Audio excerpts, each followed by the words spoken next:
Hey, Guy Solis, Gentleman's Edge, how is it going? I am going to just sit here and relax for a minute. I'm really clumsy. I have to use a pair of pliers to get the little lids off here because I can't pinch down. I went to go change the, it's a slip knot. This handle came off. I knocked my beer glass over. Didn't have any beer in it, so thank God for that. So I got to be careful. I'm a little bit clumsy today. So,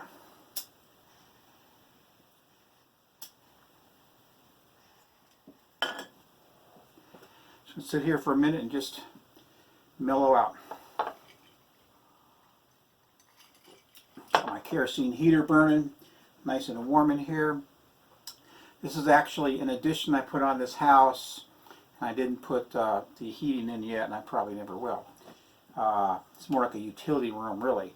So I keep a couple kerosene heaters. We have a wood burning stove too, but the good reliable heat. And if someone, if we have our electricity go out for a whole week in the middle of winter, like I did a few years ago, we got these we can give to neighbors.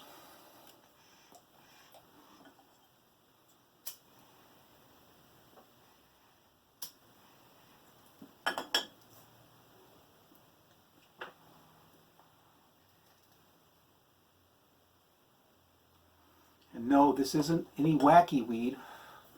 Just because I'm from Colorado, this is tobacco. It's really good.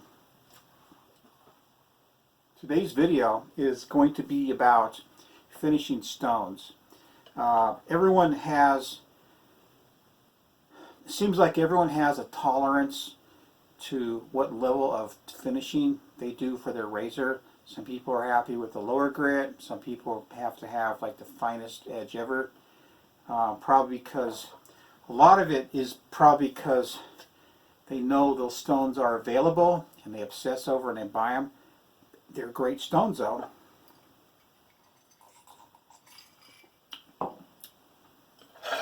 This is my recent find. This here is the Arkansas. It's very small. It's probably 2 by 4, maybe 5, something like that. It's about a 15 grit, right about that.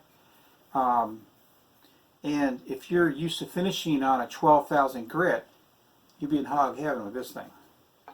And I got that really super cheap, as some of you well know. So,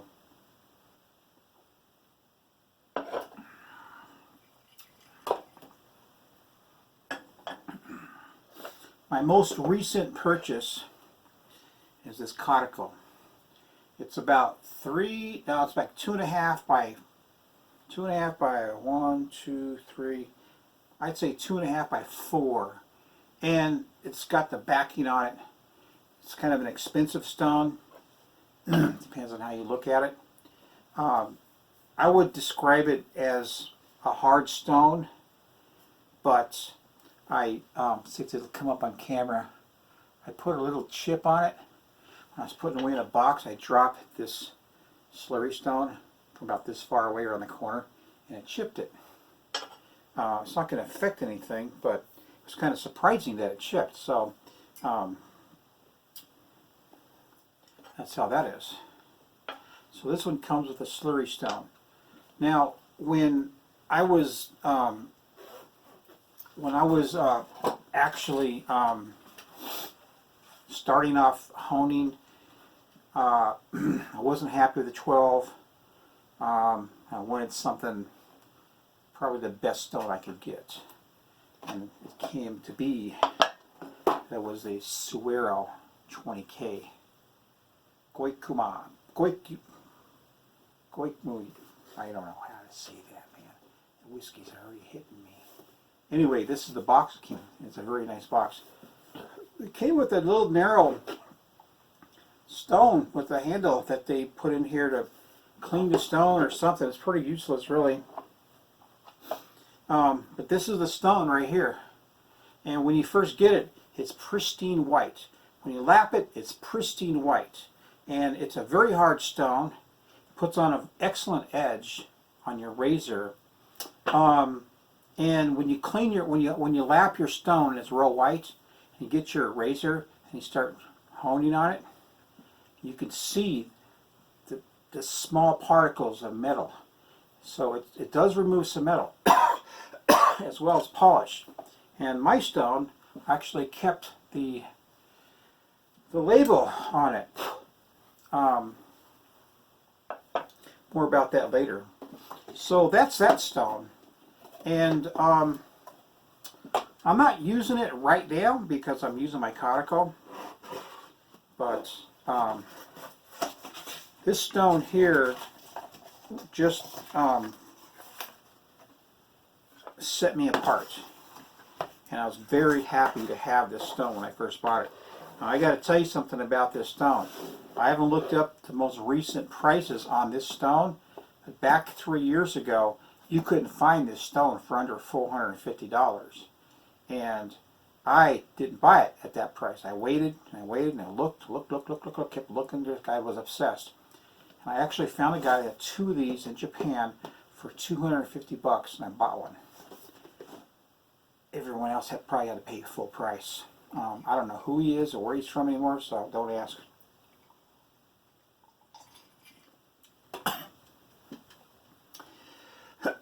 Now,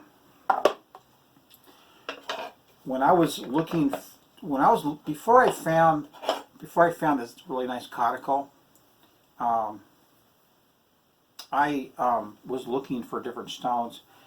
I wasn't sure what I wanted to get, but I was looking, and I came across a stone. It was a Suero Centex or something, and I wanted to see what other people thought about it as far as being able to use it for a straight razor honing. And I didn't find anyone at all that was using it.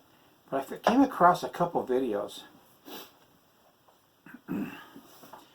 that I thought were just so disturbing. It was just, I mean, like I said, this stone cost 450 bucks, right?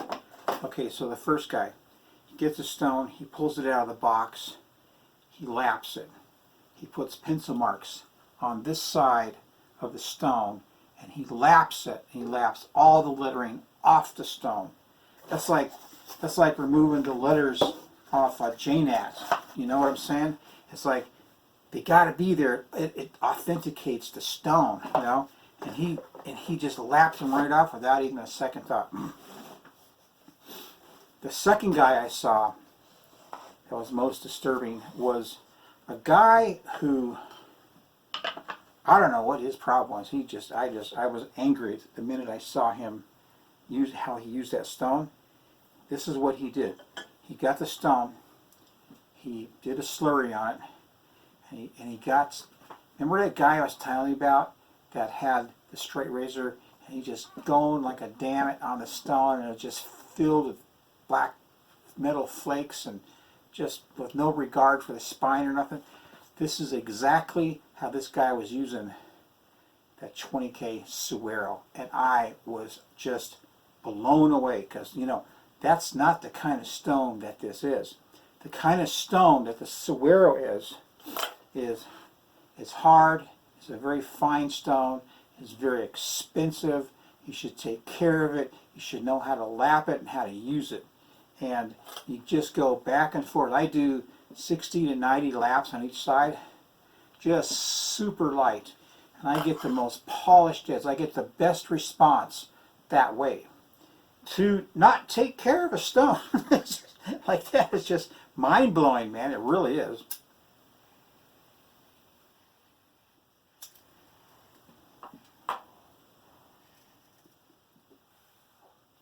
Okay, in the next segment, I'm going to do something with my Suero that kind of shocked me a while back. What I did was I lapped it on the sick powder, and then when I got my 400K Atoma diamond plate in, the first thing I did is I penciled up the back of that Suero, and I started to just lap it with that thing. I found out that stone had a belly to it in the center, and it took me forever to get that belly down. And so I was shocked by that. I was really shocked by that, because the sick powder should have taken it way down. But I don't know, man. I should mention this too. If you were to go out and buy a Suero, which I highly suggest you do, I don't think they're 450 bucks anymore. It comes with this rubber holder too, so that's really cool. I got to tell you something. How to use this is that if you're gonna lap or hone, you know, you can put this straight on the counter or wherever your tabletop or whatever, but put a wet rag underneath it and it will never slip. You'll never have a problem. I've seen guys just right off the table.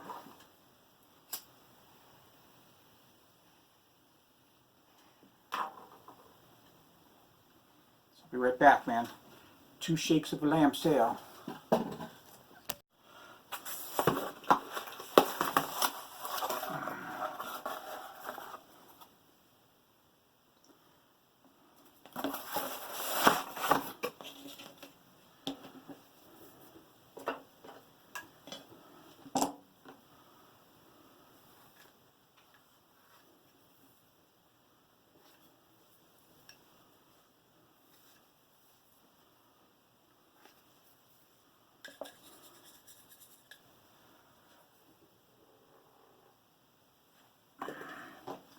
Alright, I got one of these frames. I got to tell you something about these frames. Don't ever trust them to hold your stone and hold it upside down or some crazy crap like that, because it's just not worth jacking up, dropping your stone.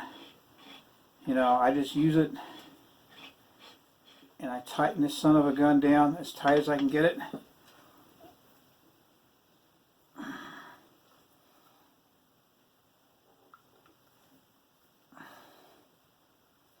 And it is tight, but I just don't trust it. So let's put down a little bit of water. I got the 600 grit stick powder. Got my beer. Just a little taste of this is all you need.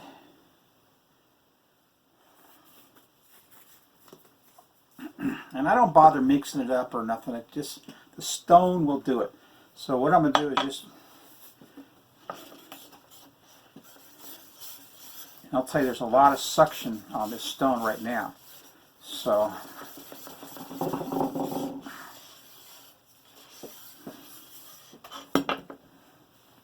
see, it's barely touching it.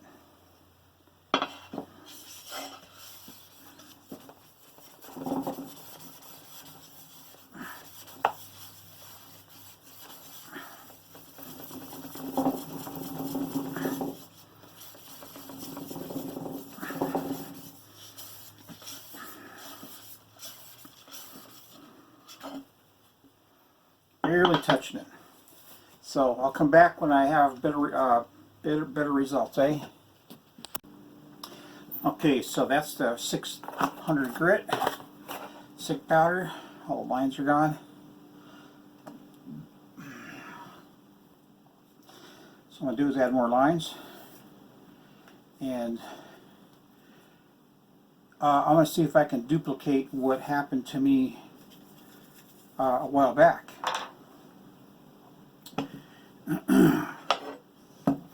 So this one here is the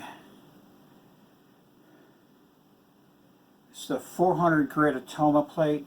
This one here is a 1200 grit Atoma plate. Usually with this grit, I'll go to the 1200. And I'll get my 12,000 grit Chinese natural. I'll just kind of polish it up. And so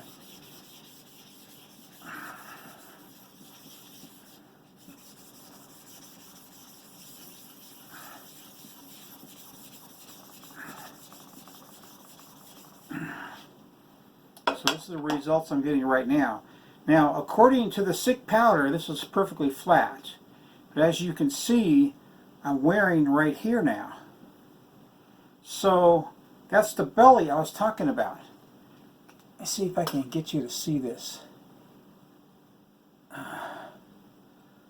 Hope my lighting's right. So that's the belly I was talking about. And I don't understand that at all.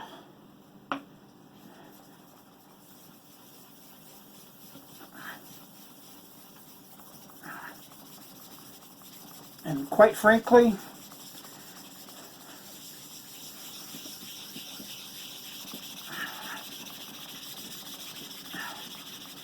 I don't even know if I'm going to take this down anymore, because I'm not going to use it. And when I put it away, it was perfectly flat. And right now, I'm getting pencil mark down here, here, here, a little bit here, right on the edge, and it just doesn't make any sense to me. So to lap your stones, every time that you use them is not only critical, but it's mandatory. So when you lap your stone, you need to check yourself. You know, it's kind of amazing to me. And that ends this little segment.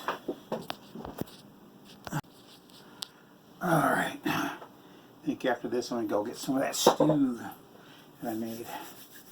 Made out of tri-tip mushrooms, red wine. Okay, the next thing is stropping.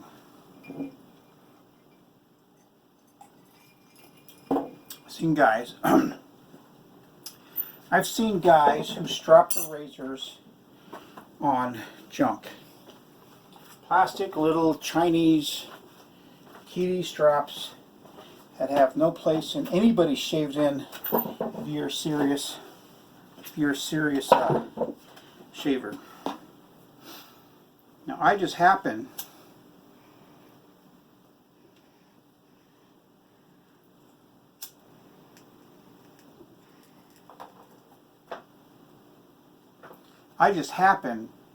to be making some pretty fine straps.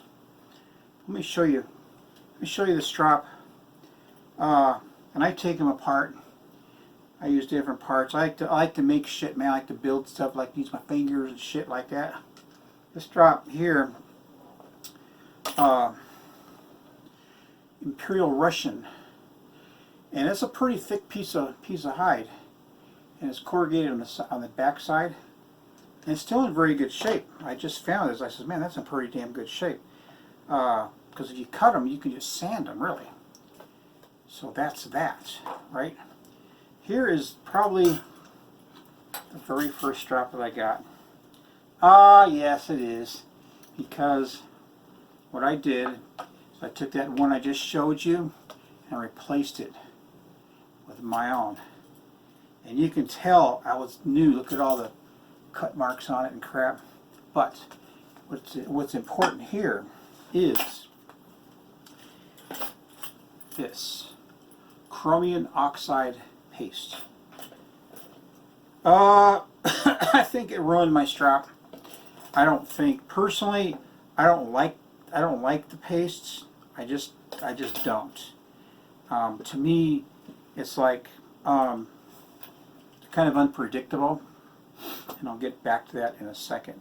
But this is one you can see I sewed it because I'm not, you know, I work with leather, but I'm not like tits on it, you know.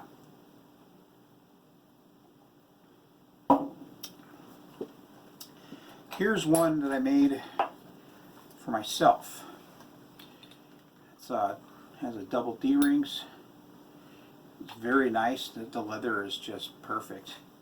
I did all the. I got actually. I showed another video. The die I had made to cut these. And all that. It's got the fire hose strap on the back. This is one of my favorite ones. What I was making before I got the die were these, and see how square compared to the round, and it's just so much nicer. The round is so much nicer, but and I still have everything to make this size strap, the fire hose strap. So that's that. The leather on it. It's a very nice, supple leather. It's a softer leather, so it's very nice to hone on. It's got some nice feedback. What I don't like, though, are the chromium oxides, and this is what I got recently, is the Tomo Blue. I made a video about what I thought about the edge after I used this. And it was called When is your razor's edge too sharp? And that was this. I put this on something. Put this on a bench strap.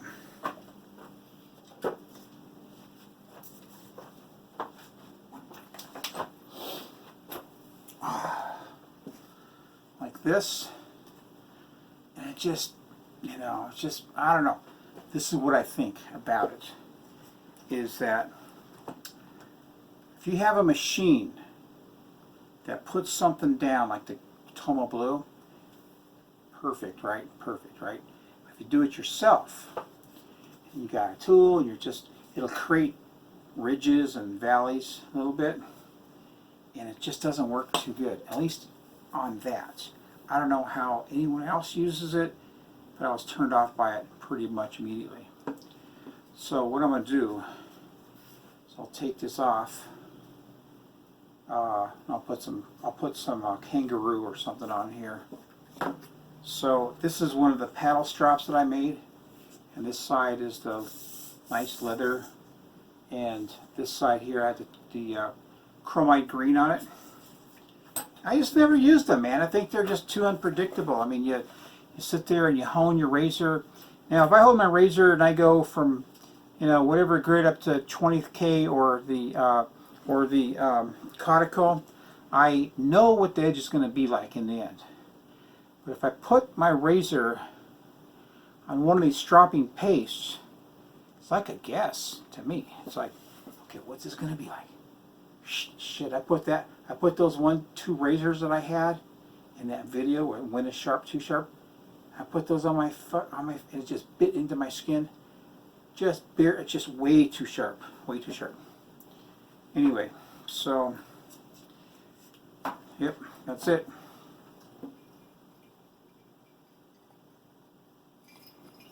I'm going to make my stew, heat my stew up. I'll show you guys. I put this stuff away. Just want to say thanks for hanging with me a little bit today. Maybe you learned something, maybe you didn't. I don't care. Give me your comments. I appreciate any and all comments, negative, positive, or otherwise. And remember, even if you're clumsy today, just have a couple of drinks and you'll be okay. All right, man. Take care. Later.